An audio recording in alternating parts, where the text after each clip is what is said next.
first of all, it is a mystery.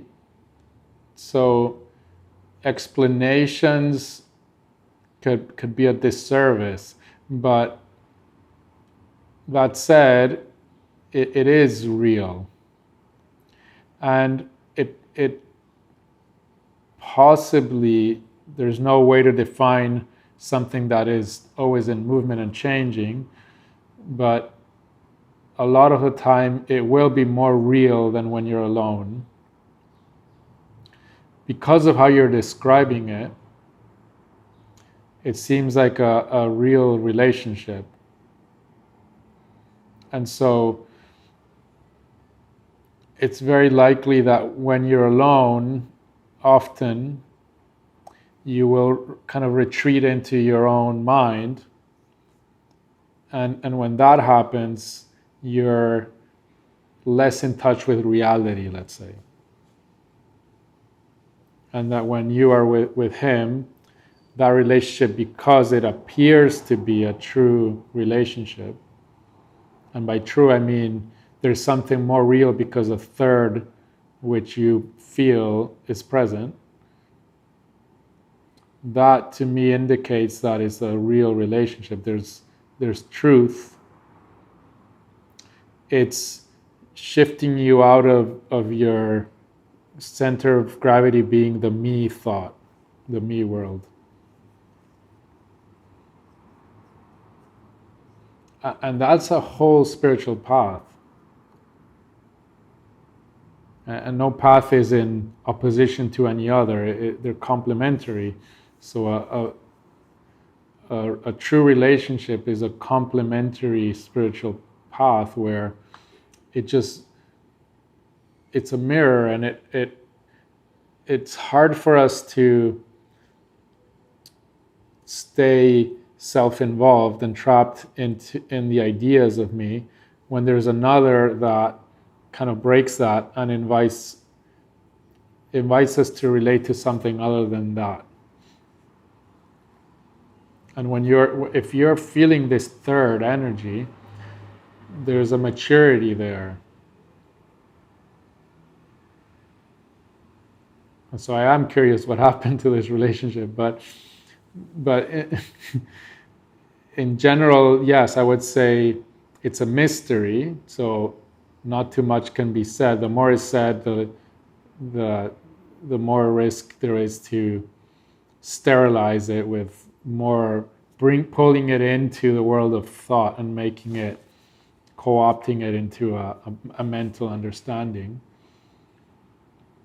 But the relationship will always, if it's a true relationship and it stays true, it will always break those barriers. It will always break and challenge those contractions and those beliefs.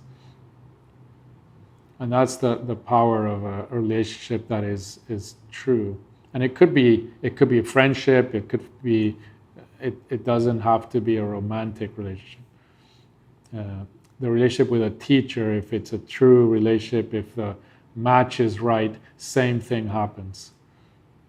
To different ways, in different flavors, different forms.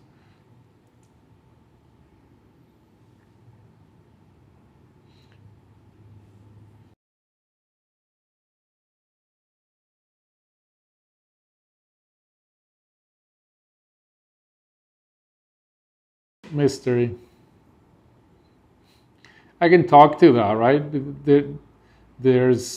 It's a mystery. It's really magical when that happens, and also you could say there are two people that are honest with each other, and it's not a black and white thing, right? There's always going to be degrees of honesty, but there must be a certain kind of openness, authenticity, and honesty for there to be felt. And I don't think you're imagining it. I can't know, but I don't think you're imagining it when you say there's a third energy. There's something that appears. And so that's a sign of there's just two people who are more interested in truth and relationship in the other than their own self-involved world. And it just requires 51%.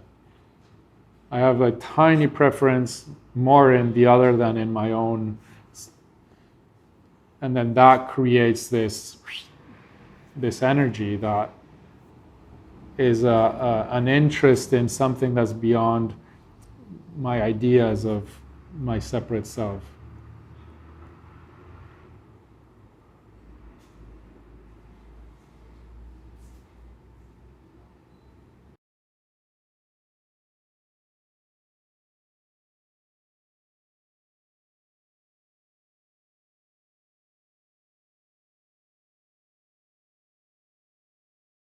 Yeah, I mean, the thoughts, it's never about the thoughts going away.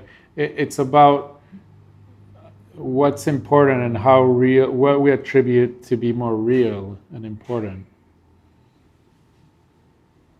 So if the thoughts about me start to become more real and more important, we get lost in separation, in ignorance, in illusion. But I could be in a completely open, loving relationship and have thoughts. The thoughts are operational. They're creativity, they are problem solving, they are forms of expression.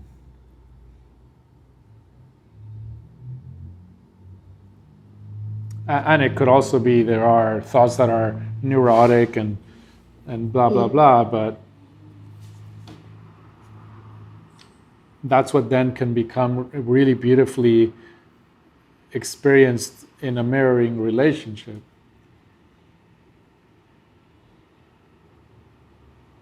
Whereas one is more interested in knowing the other as they are, in the mystery that they are, than in them being how I want them to be.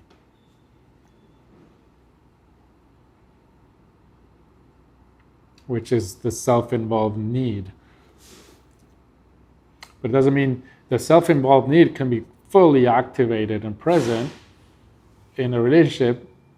But if the relationship has the 51% more of the interest of the relationship, then I will be able to expose that and say, oh, I really have this thing coming up and I'm wanting this or I'm feeling this. And you can express and expose whatever activation of that neediness, or, you know, I really want you to da da da da da, whatever. And you can express that. And that can happen both ways. And then there's vulnerability, there's fun, because it's like getting to know each other's way of being. And in that openness, we learn to appreciate each other, the struggles that we're in, and there's more and more connection and bonding and trust, and you start to see more and more the mystery of the other unfolding.